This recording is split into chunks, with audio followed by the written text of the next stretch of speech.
Studio में स्वागत है आपका। आपके साथ मैं हूं शाजिया निसार और बुलेटिन की शुरुआत करेंगे इस वक्त की बड़ी खबर के साथ। टीएमसी नेता ने विवादित बयान दिया है, लेकिन पूरी खबर क्या है ये आपको बताएगी मेरी सहयोगी ज्योत्सना बेदी।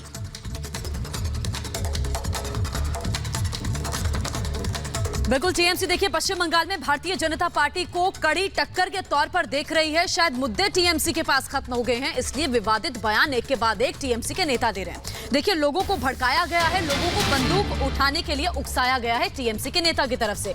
बीजेपी नेताओं के खिलाफ बयान दिया गया, बांग्लादेश की तरह विद्रोह की धमकी दी है। सांसद सुखेंदु शेखर रॉय उनका नाम है, जिन्होंने विवादित बयान दिया, लोगों को बंदूक उठाने के लिए उकसाया है।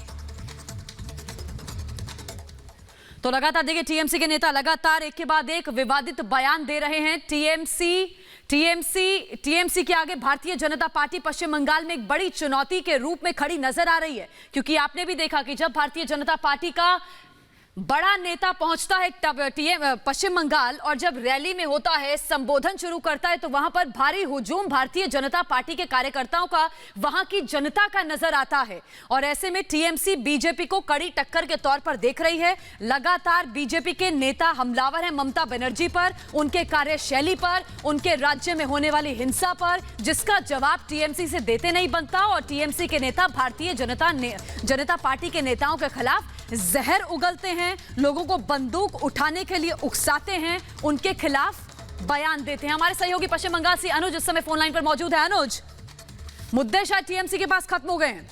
बीजेपी जो मुद्दे उठा रही है, टीएमसी जवाब नहीं दे पा रही है और एक के बाद एक बौखलाहट ऐसे सामने आ रही है कि बीजेपी नेताओं को लेकर जहर उगल रहे हैं टीएमसी के नेता।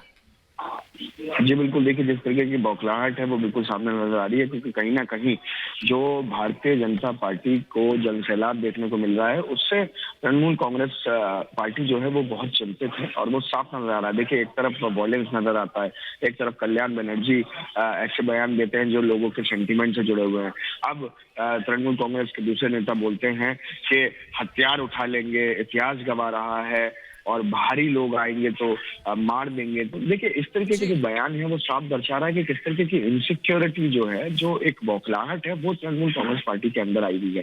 क्योंकि लगातार चाहे वो अमित शाह हो, चाहे वो जगत प्रकाश नड्डा हो, चाहे वो शुभेंदु अधिकारी हो, जिस तरीके से जनसैलाब रैलीज के अंदर और रोड शोज के अंदर देखने को मिल रहा है, तो एक बदलाव है पश्चिम बंगाल की धरती के ऊपर, जो समझ नहीं आ रहा है तृणमूल कांग्रेस को कि आखिर हो क्या रहा है। तो उसी हड़बड़ाहट में, उसी बौखलाहट में इस तरीके की लगातार एक के बाद एक बयानबाजी आ रहे हैं। कभी परमिशन बिल्कुल, बौखलाहट चरम पर पहुंच गई है। अनुज, एक बार फिर से मैं आपके पास लौटूंगी, आप नजर बनाए रखें।